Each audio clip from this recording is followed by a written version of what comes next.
Hello, welcome to White Birch Tarot. This reading is for Thursday, July 27th, although it's probably good for several days after that.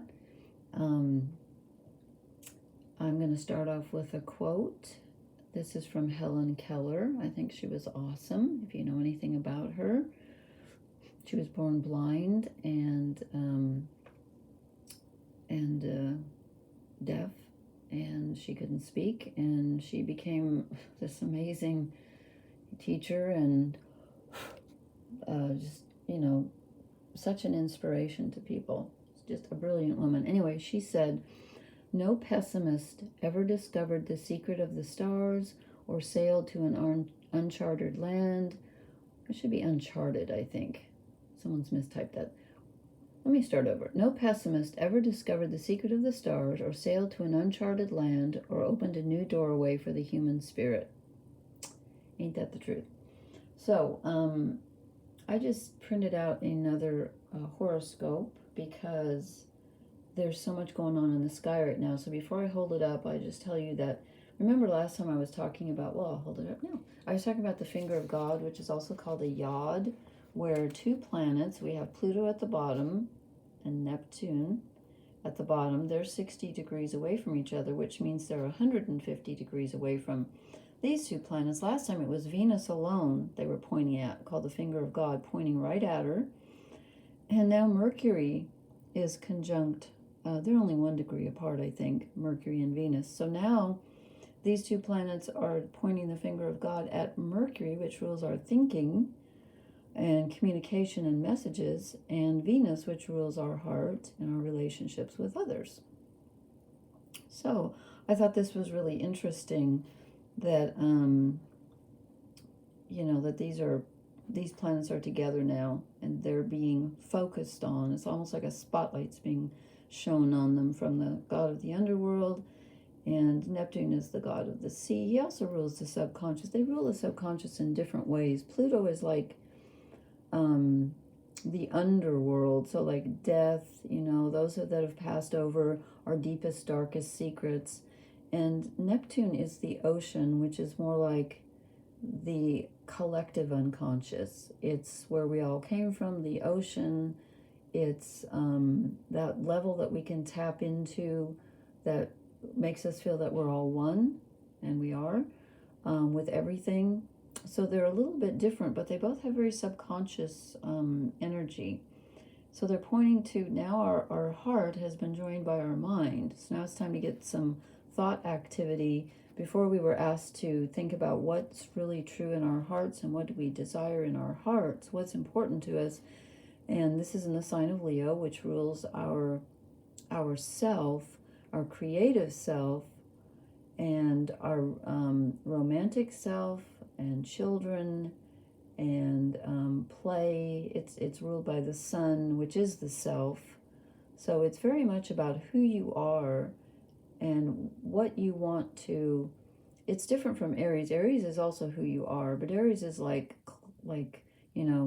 I'm this because I'm like this because no one else is, and this is what I desire, and this is what makes me me. And Venus is like, Leo is like, I'm me because this is the light that I'm going to let shine out of me. This is the energy that I'm going to come out, that's going to come out of my heart center. This is the colored light that, I'm pink and everybody else is blue or whatever. So they're similar. They're both fire signs, Aries and Leo. And so right now, these two planets, Mercury and Venus, are trining the North Node, which is across from me. If you can see it, it's right here. It looks a bit like the Leo sign, only it has 2 circles instead of 1. It's in Aries, 29 degrees. So these two planets are trining, which is 120 degrees, which is a very favorable aspect, the North Node. So right now, our hearts and our minds are joining together to help us decide where we want to move forward, because the North Nodes is all about where we're going next in life. So I just wanted to point that out. So, and the moon is in Scorpio tonight, so, and tomorrow, I believe. And we still have 5 objects in the sky that are retrograde. So lots of review energy. And probably lots of emotional energy with the moon in Scorpio. So anyway, I'm using the ethereal cards, even though they're really, they don't make any sense on the surface. Like the picture, if you didn't know what the cards meant originally, good luck. But they're just beautiful. So I just wanted to do them tonight because. So I start off with the 8 of Swords, and this is weird because last time we started off with the Tower, and I kind of felt like that was something that had been going on for a while. And my voice is so croaky, I'm getting over a cold, so I apologize. But I feel like this, since this is the first card again, I feel like the 8 of Swords is usually that card where the woman is tied to a stake and she's blindfolded and she's surrounded by swords and she doesn't know which way to go. And it's definitely mental energy. It's mental confusion, and it's feeling like no matter which way I go, it's going to be bad. And so you would never know that from this card, right? But I think they're pretty. So, but I feel like since this is the first card I drew, just like I did last time, I feel like this is kind of the energy that we're moving away from, that we've been in this for a while. And it's starting to, just as this card is kind of starting to dissipate and, looks like it's falling apart. I think we're moving away from this mental confusion finally. Not yet, because we are being challenged by Pluto and Neptune. And Neptune can be very confusing energy, very imaginative, but very confusing. And again, Pluto is the subconscious. So you could feel confused. But I still feel like because this is the first card I drew, we're starting to move away from that feeling just a bit, which is good. Okay, and then I drew the Ace of Wands. This is Aries energy. This is Leo energy. This is fire. And this is, an inrush of new energy. And last time I talked about us possibly finding something new that we wanted to start. This confirms it. And I said Chiron is in Aries right now. Chiron's the wounded healer, but it's going retrograde. So we're kind of reviewing things.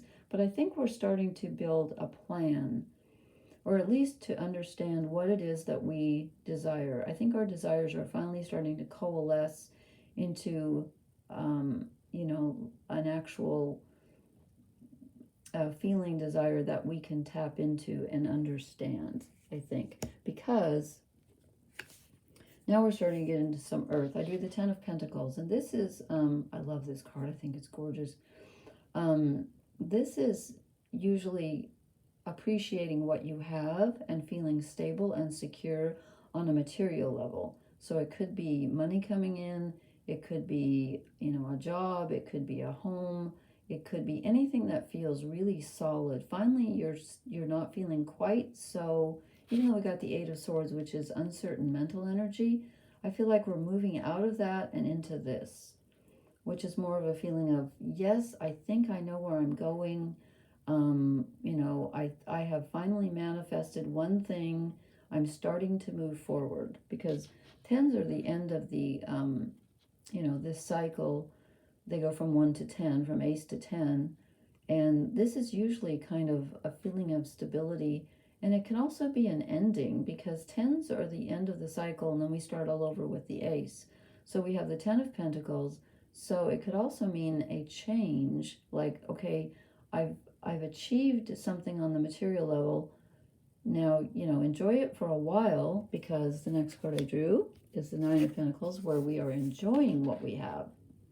So enjoy what you have on a physical level, because you might be getting ready to change it up. It might be getting ready to change. So, but right now, we're feeling stable, and we're going to enjoy what we have, rather than, sit around and wish we had what we don't have. And I'm not doing reversals tonight. Some of these came out in reverse, and I just thought, I don't think so. Then I draw the High Priestess, okay? I've been waiting for her, because with all this Plutonic energy and the moon in Scorpio and everything, I really expected some more. Remember last time it was all masculine energy. Now we've got some feminine intuition. Here comes the High Priestess. And she is usually, she's kind of the moon energy, and she's definitely your subconscious. And this is like taking a trip down into the underworld and discovering something and then bringing it back and putting it to good use. It's learning something. It's learning something that was buried. And it can also be getting control over maybe unconscious fears or something that's been bothering you. The high priestess is in control of that. So there might be a feeling of, maybe that's why we've got some of this security feeling. Maybe you're finally getting a grasp on, okay, I need to get a hold of this in myself, and I'm working on it. I'm working on it. Or you may have had some instruction from someone with the Eight of Swords. There could have been some information that came in from someone else too that taught you how to, tame that subconscious energy so that you can use it. Because then next I draw the Three of Cups. And this is normally, three women dancing around a cup and looking pretty happy and friendship and all that. And it represents finally achieving an initial stage of completion of something, usually with some help from other people, even if it's just a YouTube video or, a book or whatever. You're not done yet, but you have achieved something on an emotional level. So this is a little celebration of, yay, I think I finally get it. You may have discovered something that you need to work on, and you're making an inroad, taking some first steps. And then we get a couple of major arcana. Well, so is the High Priestess, but here comes the World. And this is the end of the cycle. This is the last card, the 21. This is the last card in the major arcana. And this is, everything. This is manifestation, the earth. And usually this signifies achieving something. But again, when you get to the end, it implies a new beginning also. And let's see, I had a thought about, it just went right out of my mind, that how this fit in with the astrology. What was I thinking? Oh, the full moon. The full moon is coming up on the 1st, which is, oh gosh, is that Thursday or Friday? I wish I should have a calendar in here. I can't believe I don't. I do have one, actually. It's a metal one where you turn the things. It says Friday, March 34th. So I think that's wrong. Anyway, I think this is going to, some of this is going to manifest during the full moon, which again I think is on August 1st, which is in the Celtic calendar, which is Lammas or Lammas Eve, which is the halfway between the summer solstice and the autumn equinox. Very important holiday. I think it was celebrated, I think the sun god's name is, I can't speak Gaelic, so it's Lugh or something, Lugh, Lugh.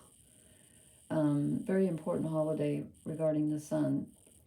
So I think this is something that's going to manifest during the full moon day, or the the 1st or the 2nd, I would say, of August. And again, I forget. Let's see, if tomorrow's the 27th. Oh, we don't want to count. I have to count on my fingers. That's embarrassing. So the 28th would be Friday, 29th Saturday, 30th Sunday, 31st Monday. So we're talking Tuesday. I believe the full moon occurs on Tuesday, like in New York. So, because I did that chart for New York no, that's for tomorrow. Well, anyway, I read it somewhere. The full moon is like at 2:30 p.m. Eastern time in the United States. So adjust from there. The full moon's in Aquarius. I'll do a reading for the full moon. That's going to be interesting in Aquarius. But I think that's what this is referring to, is the full moon coming up, where we're going to, realize and manifest. Okay, and then we get the Wheel of Fortune, which is very similar to the World, except that it's very changeable. And believe me, a full moon in Aquarius is nothing if not changeable, because Aquarius is ruled by Uranus, which is sudden change. So we could be looking for something to something to happen quickly on the full moon day. It's in the this came out in the upright again. I didn't do reversals, but it came in the upright anyway. So I think this is a change for the better. So something's really going to come up with this full moon, I feel. So anyway, so to sum up, right now is a time to kind of just enjoy what you've got. Rest in, what you've... I'm off on the cards here because they're not showing. Anyway, enjoy what you've got. Count your blessings, so to speak. Some new energy comes in. We're hopefully moving away from this confusing mental energy. And we've got a nice push from the High Priestess, who's going to give us some unconscious guidance. And then we're going to feel like we've achieved something on an emotional level, perhaps taming some of our own inner demons. I don't know. And then this to me looks like, some very completion energy on the full moon, which is, of course, the full moon is the completion. It's the end of the full moon cycle, or the end of the moon cycle. And then a change coming up. We'll talk about that on the full moon. So, let's see. Do we want to draw an oracle card? Do I want to draw an animal card? Or, let's, or a fairy card. I'm just going to take an oracle card tonight because it's late and I want something clear. Okay, this fell out in my lap, so it's you. Interesting, to be fair. So we have balance. If you remember last time, our overall energy card was Temperance, which is balancing the energies. So we're talking about balancing the energies again. And I would say that with Mercury and Venus conjunct in Leo, we've got the head and the heart. It's about balancing what you want mentally with what your heart wants. And what was that quote that I said a few weeks ago? The smaller the distance between what you desire and what is right, the happier you'll be, or something like that. So that's good. So now it's time to take our desires and be thoughtful about them and decide how we can best achieve them without stepping on other people's toes or, making a wrong move or whatever. Balancing mind and heart, very important here. So I think, to be fair, sounds like the perfect oracle card. I'm going to stop there for once and not push it. And I hope the subscribe button has popped up on my channel again. I don't know how to fix that. So anyway, if it's there, please hit the like, share, and subscribe buttons. I always look forward to your comments. Thank you so much for listening. Blessings. Good night. Thank you.